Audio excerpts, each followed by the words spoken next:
Bismillahirrahmanirrahim. Assalamualaikum warahmatullahi wabarakatuh.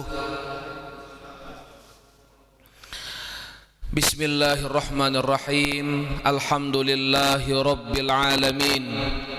Wassalatu wassalamu ala sayyidil mursalin wa ala alihi wa ashabihi ajma'in.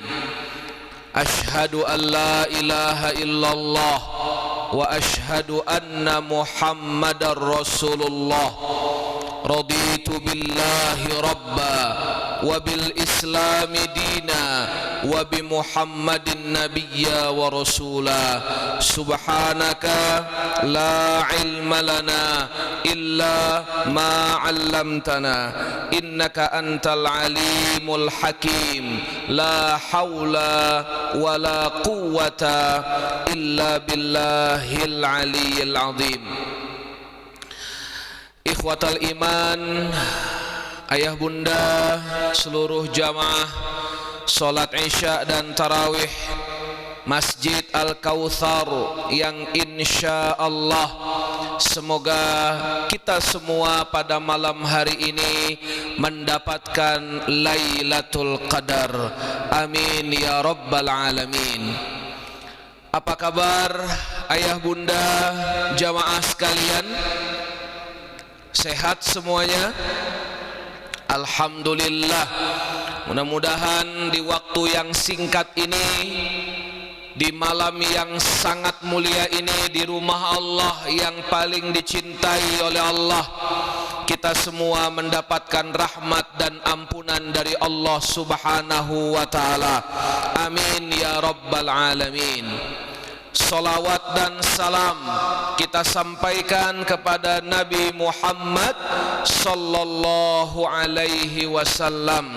Mudah-mudahan dengan salawat yang kita baca, yang kita sampaikan, menjadi sebab Allah mengumpulkan kita bersama Rasulullah sallallahu alaihi wasallam kelak di yaumil qiyamah. Amin ya rabbal alamin. Ayah bunda jamaah yang dimuliakan Allah, mari sama-sama kita mulai pertemuan singkat kita malam ini dengan membaca basmalah. Bismillahirrahmanirrahim. Ayah bunda jamaah yang dimuliakan Allah Subhanahu wa ta'ala, malam ini begitu istimewa dan menjadi takdir terbaik dari Allah. Malam ini adalah malam Jumat. Kemudian kita berada di malam ke-27 dari bulan Ramadan.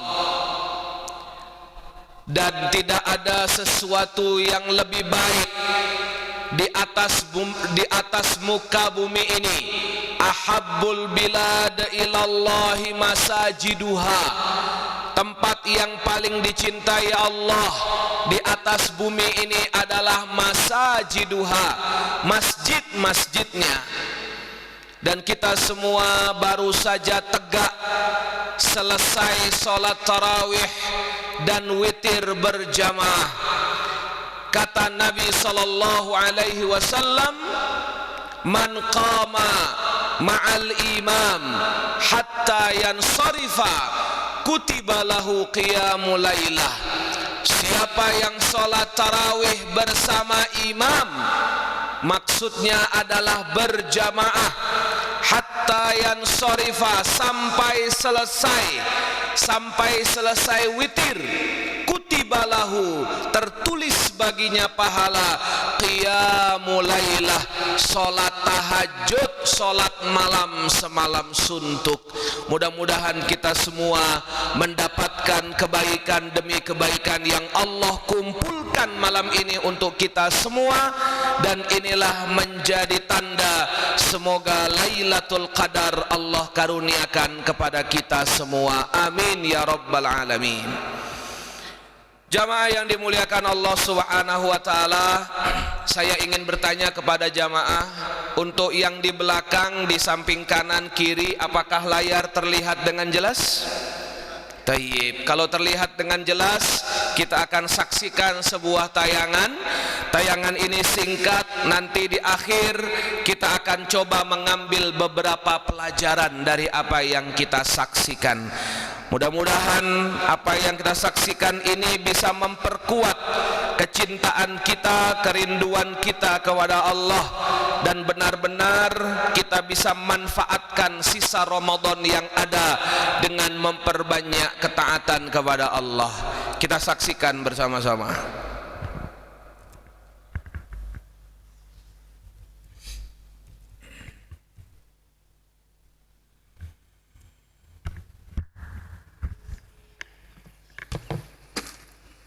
Setetes madu jatuh di atas tanah. Konon, datanglah seekor semut kecil, perlahan-lahan dicicipinya madu tersebut. Manis. Lalu dia beranjak hendak pergi. Namun rasa manis madu sudah terlanjur memikat hatinya. Dia pun kembali untuk mencicipi lagi sedikit saja. Setelah itu, barulah dia akan pergi. Namun, ternyata dia merasa tidak puas, hanya mencicipi madu dari pinggir tetesannya. Dia berpikir, kenapa tidak sekalian saja masuk dan menceburkan diri agar bisa menikmati manisnya lagi dan lagi. Maka masuklah sang semut, tepat di tengah tetesan madu. Ternyata, badan mungilnya malah tenggelam penuh madu. Kakinya lengket dengan tanah dan tentu saja tak bisa bergerak. Malang nian nasibnya.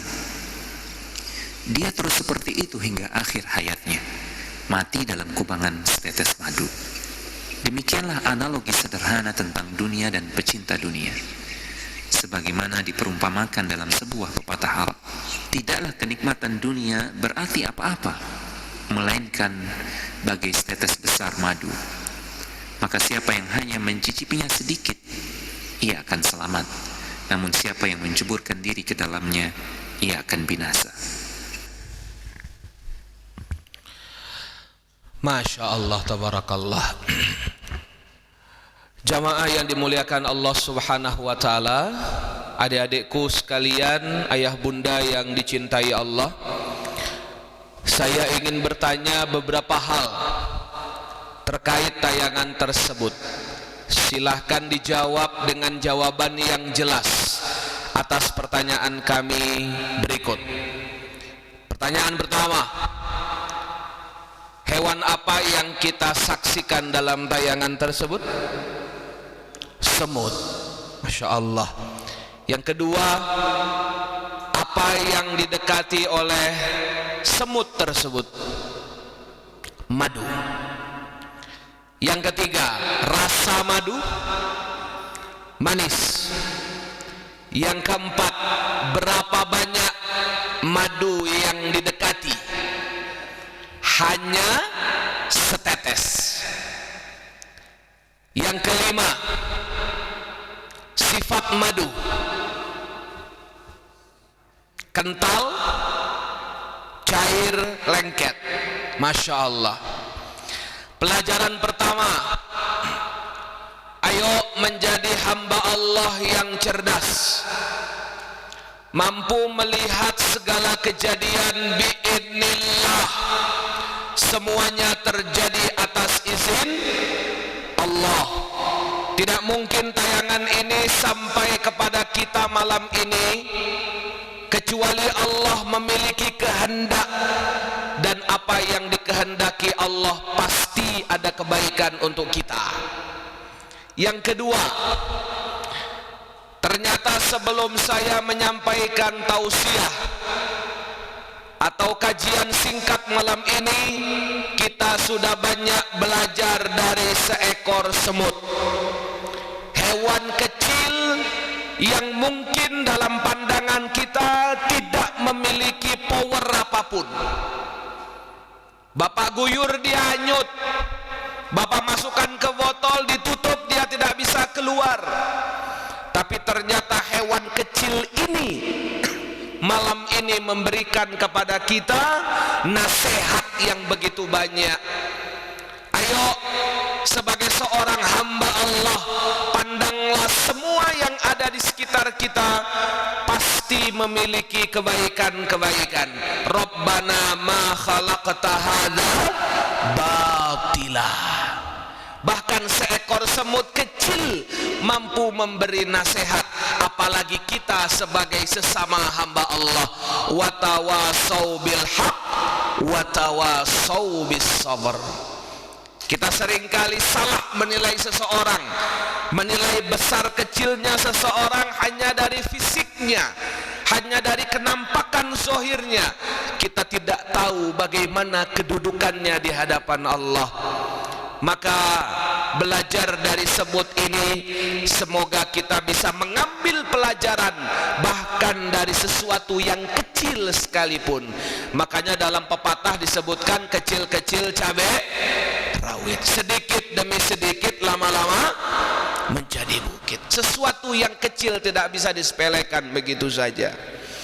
Yang ketiga, ayah bunda, jamaah, adik-adik sekalian yang dimuliakan Allah, apa yang dicontohkan semut di depan? Ternyata ada satu karakter yang tidak baik.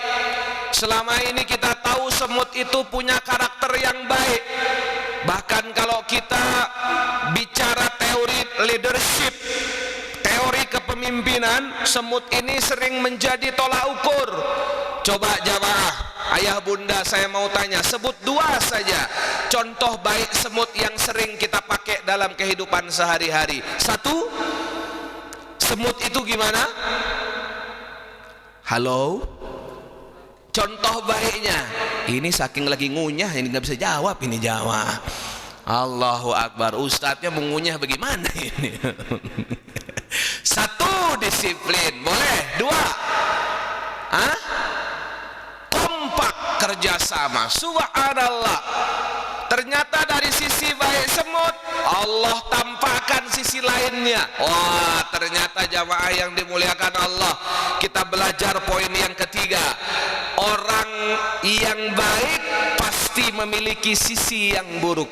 Orang yang buruk pasti ada kebaikan yang disembunyikan oleh Allah. Betul jamaah sekalian? Semut pun begitu. Selama ini kita tahu dia kerjasama, dia disiplin, dia kompak. Kalau ketemu dia salaman dan bersentuhan. Ternyata di tayangan ini ada satu karakter yang tidak baik, yang tidak boleh kita ikuti dalam kehidupan sehari-hari. Nobody's perfect.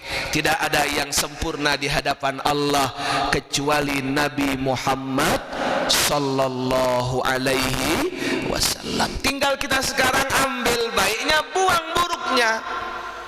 Ya, ambil baiknya, tinggalkan buruknya. Nah, sekarang pertanyaan keempat, apa contoh buruk dari semut yang kita lihat dalam tayangan tersebut? Serakah. Subhanallah. Kalau semut yang kecil saja ada sifat tawa, ada sifat serakah, ada rakus dalam dirinya, dia hancur binasa, apalagi kita manusia. Betul jamaah sekalian? Ada nggak manusia yang rakus hari ini? Banyak.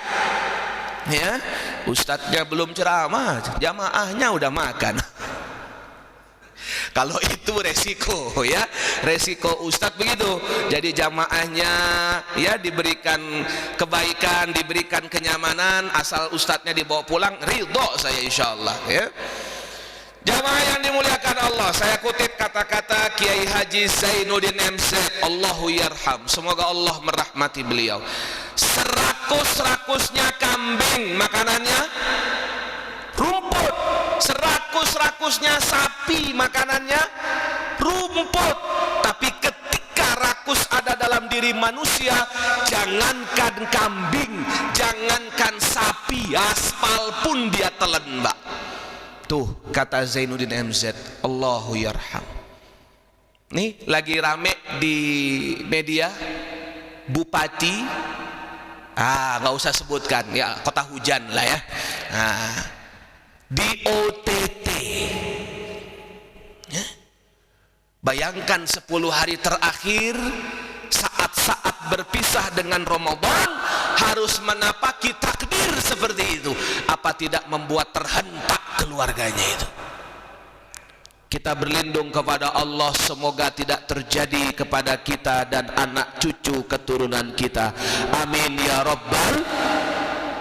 Maka karena itu jamaah yang dimuliakan Allah, nggak boleh ada sifat serakah dalam diri kita. Itulah kenapa Allah karuniakan kita bulan Ramadan.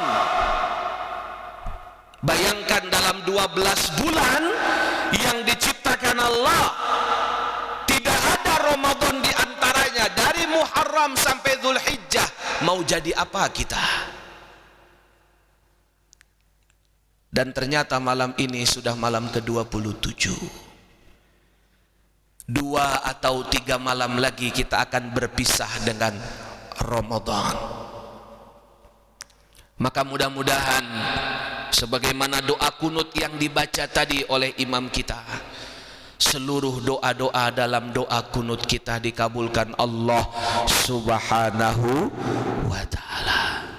Ramadan yang tinggal menghitung hari berpisah dengan kita, semoga bukan menjadi Ramadan terakhir untuk kita semua, dan Ramadan tahun ini bisa lebih baik daripada Ramadan sebelumnya. Amin ya Rabbal.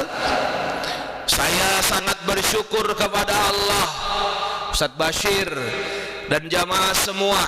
Tempo hari 2 hari yang lalu saya jadwal di Masjid Al-Marhamah, kemudian dibonceng oleh GrabCar atau ojek online. Sepanjang jalan macetnya luar biasa. Kemudian driver ojeknya bilang, "Ustadz, maaf ini jalannya macet banget." Kata saya, "Alhamdulillah Bang." Loh, kok alhamdulillah Ustadz? Iya, harus disyukuri macet sekarang ini. Kenapa? Yuk flashback 2 tahun yang lalu, ketika Allah takdirkan setiap jalan lowong dan kosong. Jangankan jalan Masjidil Haram, Masjidun Nabawi, sampai imam sholatnya, kalau kita setel di TV Masjidil Haram itu, ketika kunut, betapa terisaknya dia karena tidak ada makmum yang banyak di sekitarnya. Jalan kosong, kemana-mana mudah, tapi pandemi sedang datang, kita tidak bisa berbuat apa-apa. Kita nangis, ya Allah, nggak bisa ke masjid, nggak bisa buka bersama, nggak ada syiar-syiar. Sekarang kondisinya sudah lebih baik, kemudian di mana-mana terjadi macet, masih kita mengeluh. La aula wala quwata illa billah. Fabi ayyi ala'i rabbikuma tukadziban. Ini jauh lebih baik daripada kondisi kita 2 tahun yang lalu. Maka mudah-mudahan kondisi ini terus semakin membaik dan kita bisa menjalankan kehidupan ini di sisa Ramadan yang tersisa ini dengan amal terbaik, insya Allah. Poin yang kelima, jamaah yang dimuliakan Allah, di waktu yang singkat ini, yang didekati oleh semut tadi adalah apa jamaah? Madu. Madu itu halal atau haram? Halal. Bahkan di dalam Al-Quran disebutkan dia sebagai syifa, sebagai obat bagi manusia. Halal didekati oleh semut. Sesuatu yang halal kalau dikonsumsi dengan berlebihan, maka dia akan membawa pada kehancuran.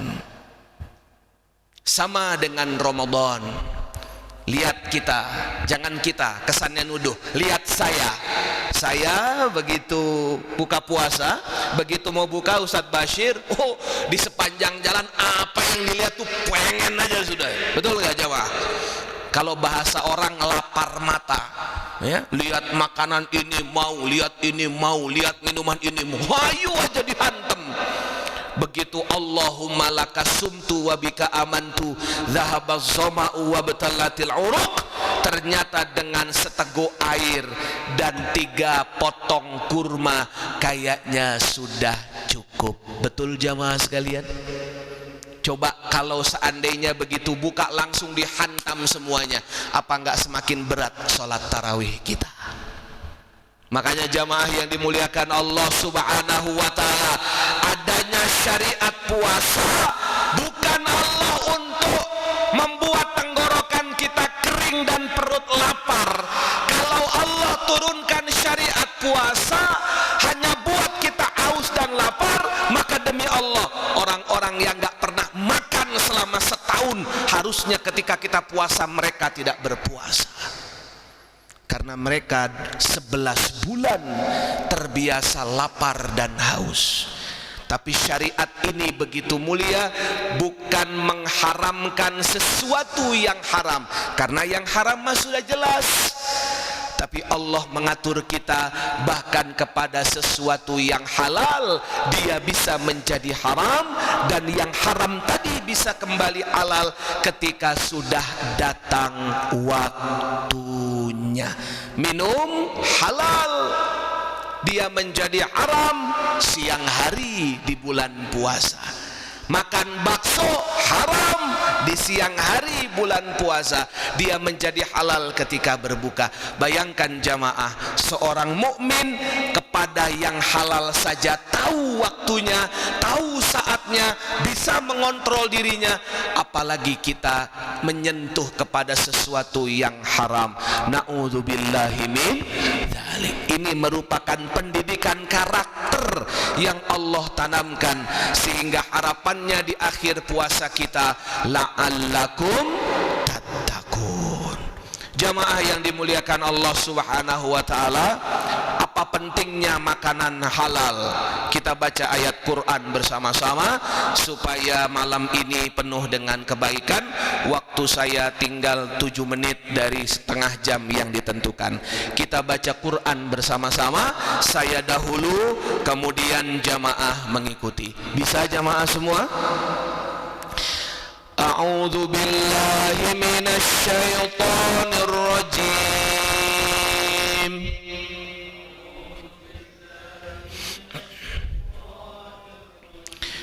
Bismillahirrahmanirrahim.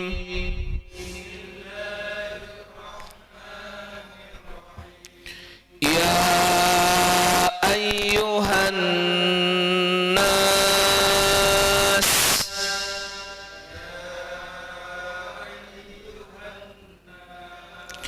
kulu mimma fil ardi halalan thayyiban.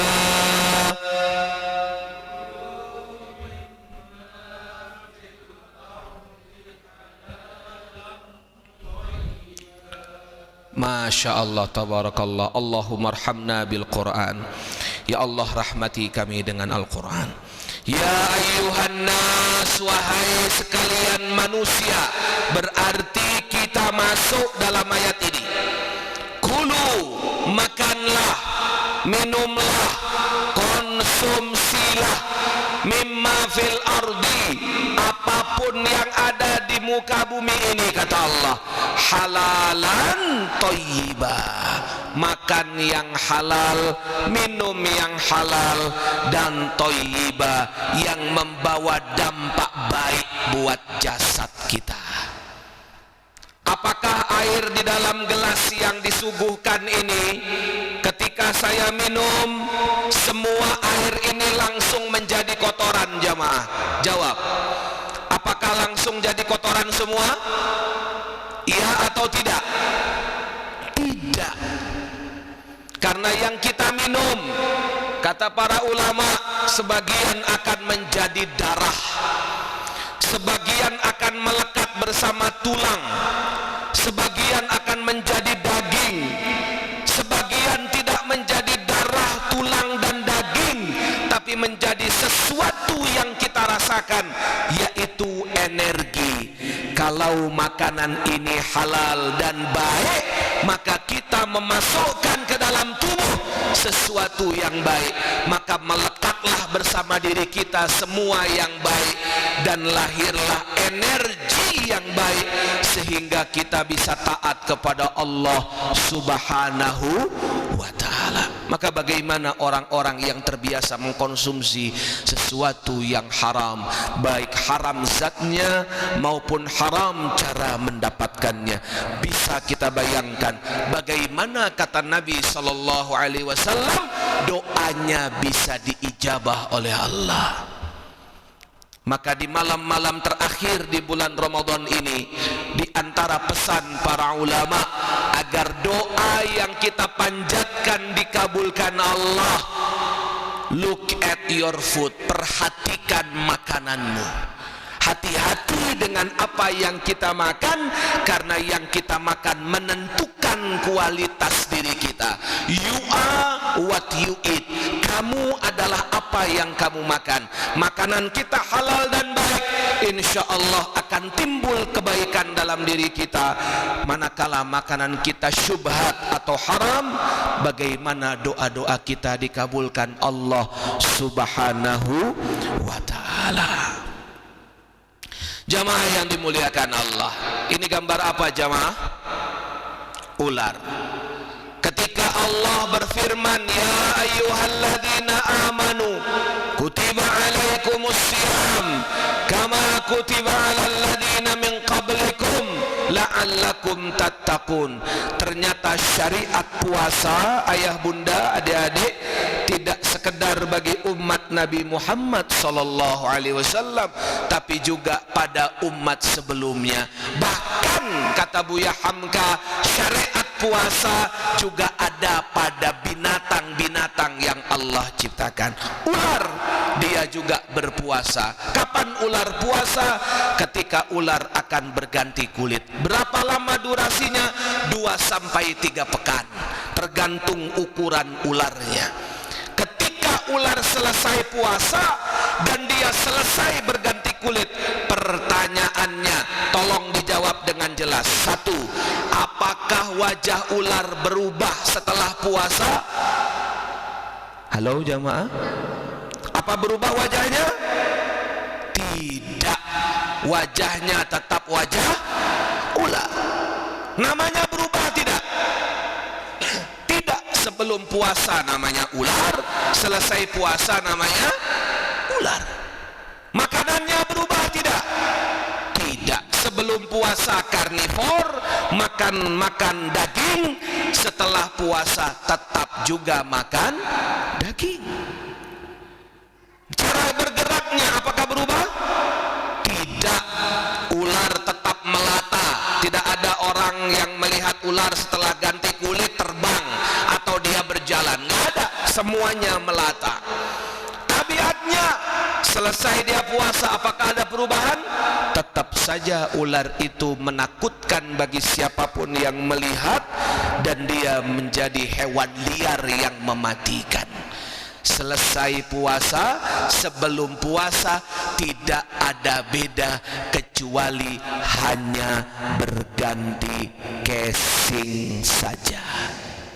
Itu ular.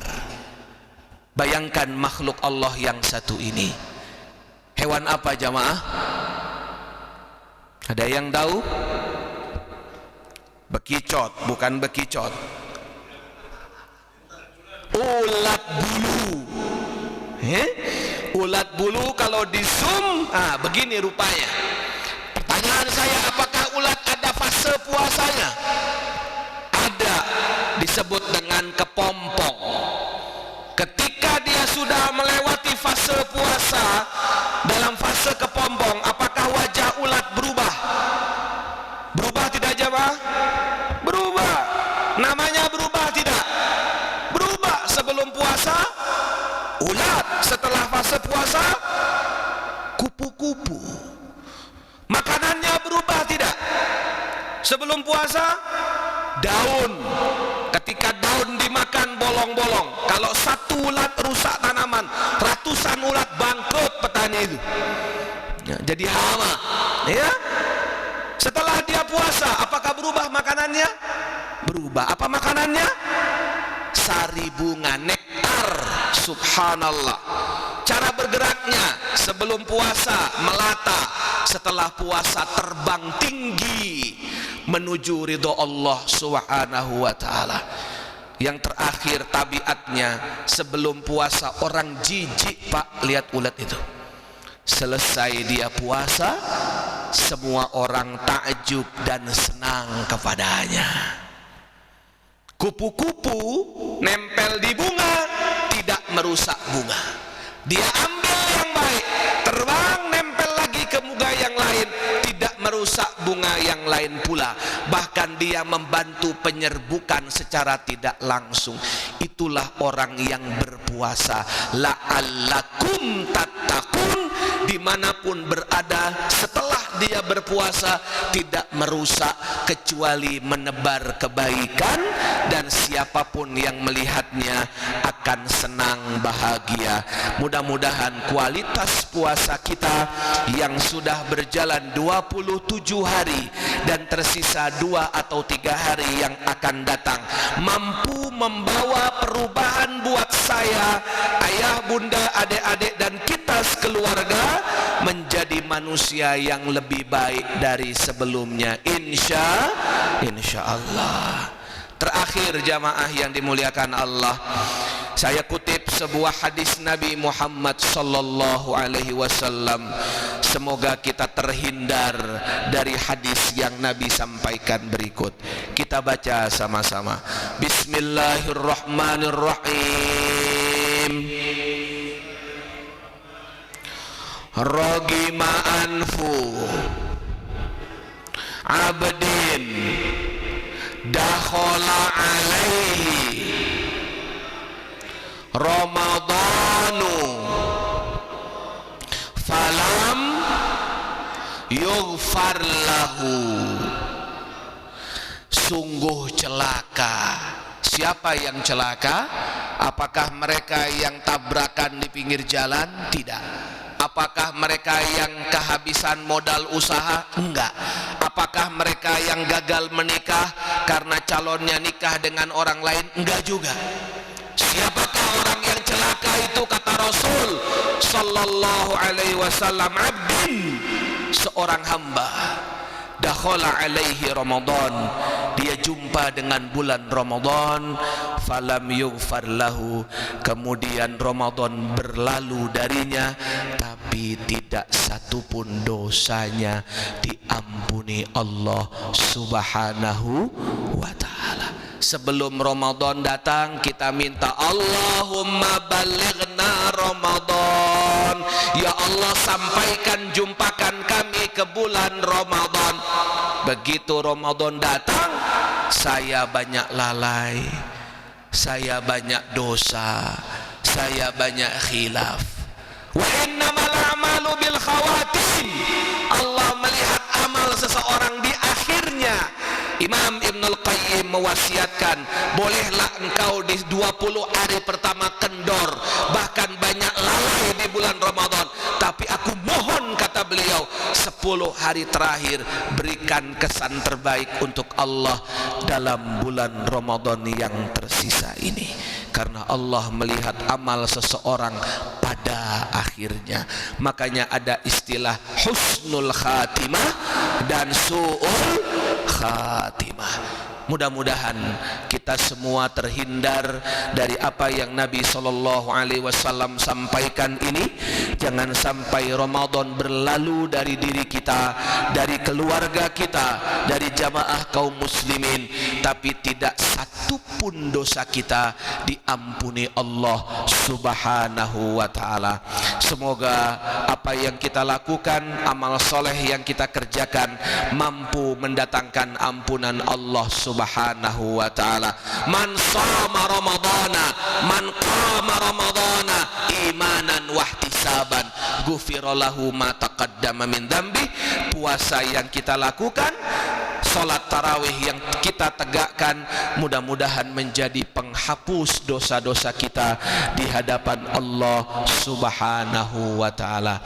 Jamaah yang dimuliakan Allah Subhanahu wa taala, sebagai penutup dari apa yang kami sampaikan, kami ucapkan jazakumullahu khairan kepada seluruh DKM Masjid Al-Kautsar, kepada ayah kami, Ayahanda Dadang, kepada ketua DKM, kepada Ustadz Bashir dan seluruh jamaah kaum muslimin yang hadir. Mudah-mudahan perjumpaan kita malam ini dicatat Allah sebagai perjumpaan lillah, karena Allah Subhanahu wa taala.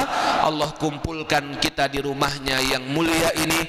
Semoga Allah kumpulkan kita kembali di surga Allah bersama Nabi Muhammad sallallahu alaihi wasallam. Dan saya bisa hadir ke masjid ini untuk kedua kalinya, Ustadz Bashir, setelah perjumpaan pertama kemarin di saat Maulid Nabi sallallahu alaihi wasallam bersama anak-anak kita tausiah di teras masjid, dan saya bisa kenal jamaah dan keluarga besar Masjid Al-Kautsar atas perantara abi mertua kami yang sudah berpulang 13 November yang lalu, Ustadz Ihsan Abdul Rashid. Mudah-mudahan kehadiran saya di tempat ini menjadi sambung lidah dari orang tua kami yang telah wafat, abi mertua kami yang telah kembali kepada Allah. Sebagai kewajiban sebagai anak kepada orang tua adalah menjaga silaturahim dengan kerabat sahabat yang telah wafat. Dan semoga duduk kita sebentar menyimak ilmu yang kami sampaikan menjadi amal jariah yang mengalir untuk beliau di alam kubur, dan kebaikan yang kita lakukan semua akan mengalir kepada seluruh orang tua kita di rumah, baik yang masih hidup terlebih bagi yang sudah wafat.